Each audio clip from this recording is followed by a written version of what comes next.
एक लड़का था। माँ ने उसका विवाह कर दिया, परंतु वह कुछ कमाता नहीं था। माँ जब भी उसको रोटी परोसती थी तब वह कहती कि बेटा, ठंडी रोटी खा लो। लड़के की समझ में नहीं आया कि माँ ऐसा क्यों कहती है। फिर भी वह चुप रहा। एक दिन माँ किसी काम से बाहर गई तो जाते समय अपनी बहू उस लड़के की स्त्री को कह गई कि जब लड़का आए तो उसको रोटी परोस देना। रोटी परोसकर कह देना कि ठंडी रोटी खा लो। उसने अपने पति से वैसा ही कह दिया तो वह चिढ़ गया कि माँ तो कहती ही है, यह भी कहना सीख गई। वह अपनी स्त्री से बोला कि बता रोटी ठंडी कैसे हुई। रोटी भी गर्म है, दाल साग भी गर्म है, फिर तू ठंडी रोटी कैसे कहती है। वह बोली कि यह तो आपकी माँ जाने।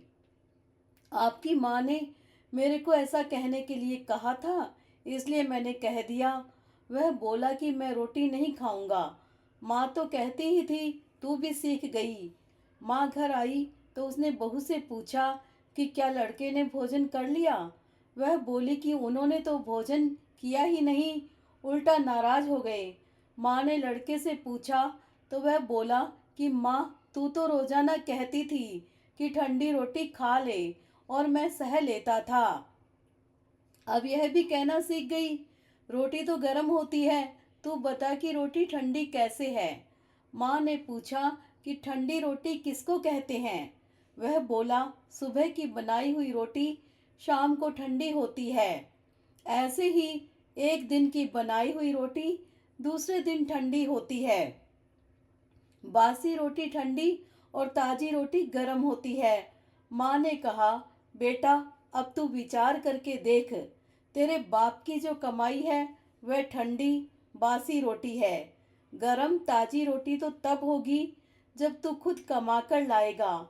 लड़का समझ गया और माँ से बोला कि अब मैं खुद कमाऊंगा और गरम रोटी खाऊंगा। इस कहानी से यह शिक्षा मिलती है कि विवाह होने के बाद ठंडी रोटी नहीं खानी चाहिए, अपनी कमाई की रोटी खानी चाहिए।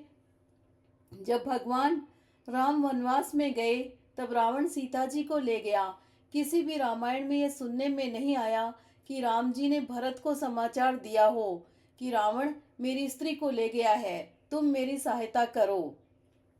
कारण कि राम जी इस बात को समझते थे कि विवाह किया है तो स्त्री की रक्षा करना, उसका पालन करना मेरा कर्तव्य है। उन्होंने अपनी भुजाओं के बल से पहले सुग्रीव की सहायता की, पीछे उससे सहायता ली। सुग्रीव को राज्य, कोष, पुर और नारी, ये चार चीजें दिलाकर अपनी एक स्त्री के लिए सहायता ली। इसलिए विवाह तभी करना चाहिए जब स्त्री का और बच्चों का पालन पोषण करने की ताकत हो। यह ताकत न हो तो विवाह नहीं करना चाहिए।